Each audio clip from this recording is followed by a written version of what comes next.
What is up, ladies and gentlemen? We are back with game number 5. We're making good progress here, and we got what? Good 2 out of 4, or no? Is this game 4 or 5?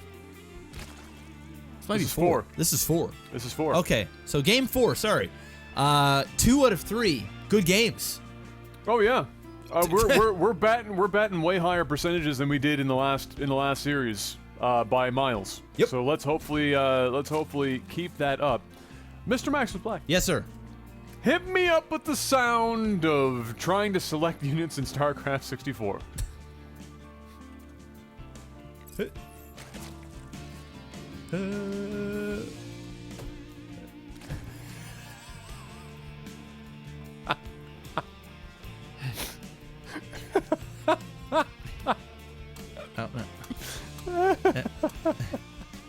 Got one. That's literally that's the show. Oh, I was just telling Adam. For those who don't know, I am now collecting retro video games. I have a new series on my personal YouTube channel where I am literally I've become obsessed. I mean, every time Adam probably comes over here, there's a new mountain of games. Yeah, pretty soon it's gonna be hard for me to walk in the room. So I'm collecting games, mainly N64, Super Nintendo, Nintendo. Those are the ones that I'm really focused on right now. I've got a lot of Nintendo games going for a complete set. And I told Adam I'm now in the process of finding a complete in box, like near minty, if not mint, StarCraft 64, and I plan to do a playthrough from start to finish all in one sitting of the game, because for those who don't know, that may be new to this channel or just came here a couple years ago, StarCraft 64 is the game that got me into StarCraft. Without StarCraft 64, there would probably be no LAGTV. It's quite possible. That's literally the show. Yeah, when Jeff got that, you got that from your cousin. My cousin Coleus. Coleus, Yep. yeah. And there was that one summer where we may or may not have played many games that were possibly, if not entirely, legitimate. And we played a good chunk. There was like a whole week or two of like just straight StarCraft 64. Yep. And of which we completed like 2 matches because that's how long it took to actually complete matches. Takes a long time. 64. Using the 64 controller and shit, it was just brutal. But I mean, yeah, that was the thing that started it, and then thank God we found the PC version. Well, the thing is when I rented the game, because we were Coleus and I were looking for Star Fox, and Star Fox at the time was popular, so they didn't have any copies at Blockbuster. So Coleus was like, "Yo, let's play this game, StarCraft. I've played it before. I really like it. It's fun." I was like, dude, this game looks like garbage. I'm not playing this. And then I picked the game every weekend and shit. So I was like, you know what? I'm gonna let Coleus take this one. So we get the game. I take it home, man. I fell in love with that game. And then I had it for so long. I had so many late charges. I ended up, when I took it back, I asked the guy at the store how much my late charges were, and it was like $20. I was way over.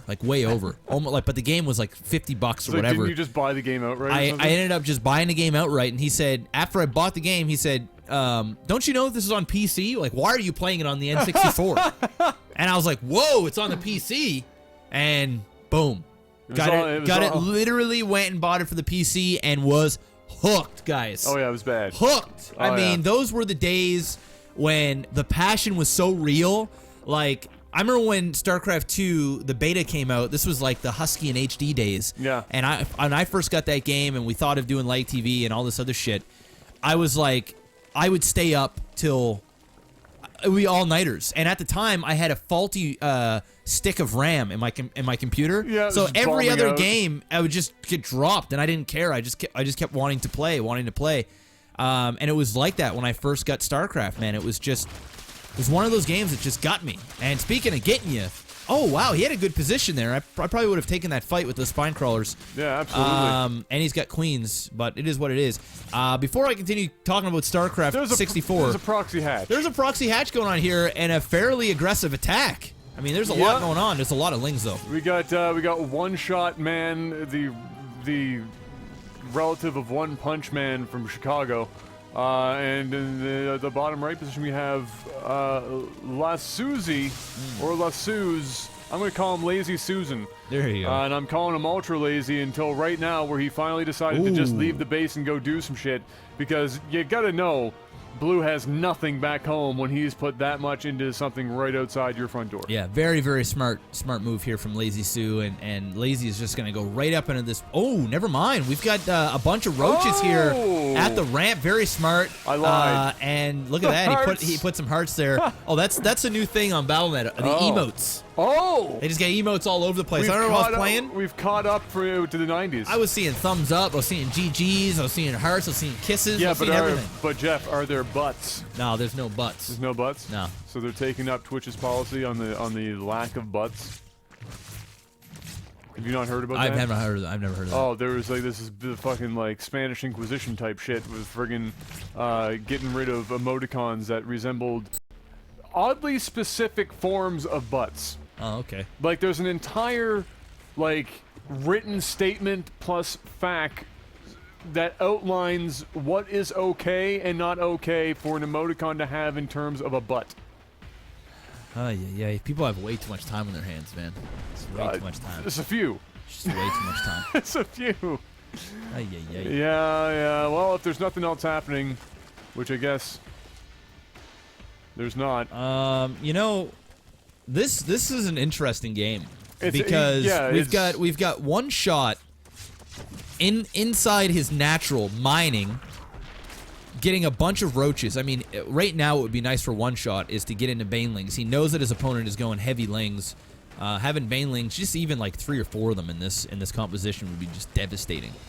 But this is a really fucky game. I actually think one shot is in the lead here. The natural is just now only going down or getting it at his 3rd here for Lazy Sue. But we have minerals collecting here. We have minerals collecting here. We have layer tech already. We've got a 3rd going down. The Zerg put out a lot of lings up here to try and do a run by, but one shot was ready. He had overlords in position. He knew what was going down, so he prepared for it.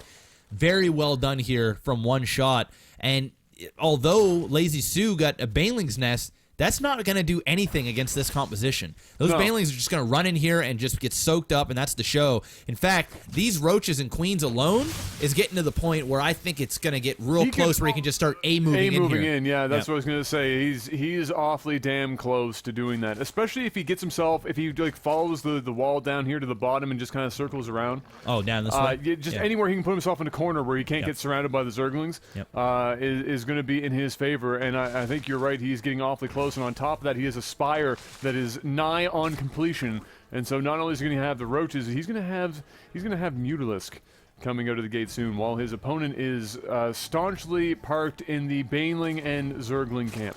Yeah, he's got a layer. The thing that I really liked about what one shot did here is he applied cheese. He did a really good cheese, but he took advantage of it and he didn't overextend.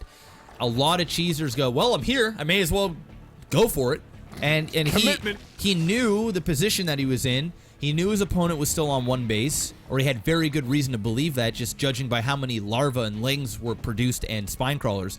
So he knew that, hey, if I just sit back here, there's no way that he could come down here and attack. It'll just be a bad position for him, and then I would just move and roll him. I'm just going to go ahead and expand, take this to the macro. He is teched up, and got the Mutalisks, or they're about to pop, and this is all the right things, but so there's a Nidus. I was going to say there's a Nidus network here, and this is like Lazy Susan's last hope, and it's a good one. Yeah, it's a good one. Yeah, I really like this play simply because he's going to take all the lings in here, and even if 5 or 6 mutas pop, 6 are on the way. Those mutas are just not going to be able to clean up all these lings quick enough. And you know he's going to, once those lings are in one shot's main, he's gonna go ahead and he's gonna attack this. And there's a lot of spine crawlers. Is he not transferring into the Nidus? Oh, okay. There we go. He just finally started to. Okay. So, there's the Mutalisk. Here it comes. He's gonna have to down. attack, and this is gonna be a bad fight for him if he goes into all these spine crawlers now. Well, this is a beautiful counter. It's about all Lazy Susan could have done. I guess the only other thing that they could have done there would have been, as soon as he ran those initial Zerglings up and saw all those roaches, was to just sit back with his spine crawler wall and go to Muta first. Would have been his only other major play, but this one seems to be working just as well for him. He's going to be careful with how many of the Zerglings he leaves his main with, but it looks like he's just going to force himself out here and commit now that the Nidus went down. Yeah, he really screwed the pooch there, and you're right. You were confused. You're like, whoa, where are the units? And I was thinking the same thing. If he would have just went in with a lot of lings, he would have been able to clean all this up. Yeah, there wasn't much there. Rip and pepperoni. I mean, even if half of these lings were in that army, this would have forced an attack from him, and he would have cleared the base, and he could have just put down a bunch of spore crawlers for the remainder of queens. He has enough hatches to keep, or sorry, for the remainder of mutas, and he has enough hatches here to keep building queens. And it looks like that's what he's going to do now, but this should have been done this 3 minutes should ago. have been done the first time around. Yeah.